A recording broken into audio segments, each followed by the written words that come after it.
So చెప్పండి sir, మీ విశ్లేషణ ఏంటి అసలు ఈ కాస్టింగ్ కోచ్ అనే దాని మీద? ఈ కాస్టింగ్ కోచ్ అనేది ఇది ఇప్పుడు ఒక ఫ్యాషన్ లాగా తయారైంది. అదే అనసూయ భరద్వాజ్ గారు ఏమన్నారంటే సెక్స్ అనేది మానవాళికి బేసిక్ నీడ్, అది బాగానే చెప్పింది. మీరు దాన్ని యాక్సెప్ట్ చేస్తారా?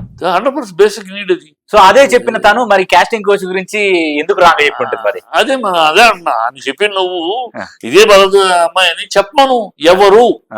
ఎవరు చెప్పమను. ఇదిగో పలానా వ్యక్తి నన్ను అడిగాడు. ఎవరు అడిగారు? చాలా మంది అడిగారు, కొంతమంది అడిగారు, కొన్ని చోట్ల అడిగారు. ఈ కొన్ని అన్ని అని వద్దు.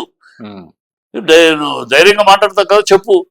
ఆ రోజు నన్ను ఇలాంటి మనిషి ఇలా అడిగాడు, నేను రిజెక్ట్ చేశాను, నేను వేషం లేకపోతే పర్లేదు, ఇలాంటి ఈ మనిషి పలానా మనిషి, ఇదిగోండి ఆధారం. ఆ రోజు మేము కలిసి ఉన్నాం, కలిసి షూటింగ్ చేస్తున్నాం, ఇలా అడిగారు. లేదు ఆ రోజు నేను ఆఫీస్కి రమ్మంటే వెళ్ళాను, వెళితే నన్ను అడిగాడు. చెప్పు, ఆ పేరు చెప్పు. ఊనే పేరు చెప్పకుండా గాలివాటంగా ఆనాడు ఒకనాడు అనగనగా ఒకనాడు long long ago so long ago ఈ కథలు వద్దు. ఎవరో ఒకళ్ళు చాలా మంది ఉన్నారు, చాలా మంది అడిగారులేండి ఒకళ్ళు. ఇవన్నీ మాటలు వద్దు. Be clear, be clear. You want to చెప్పాలంటే బీ క్లియర్. ఎస్, అది తప్పు అయితే డెఫినెట్ గా విల్ టేక్. అలాంటి వాళ్ళు నిలబడతాం, నువ్వు కరెక్ట్ చెప్పు. Okay sir.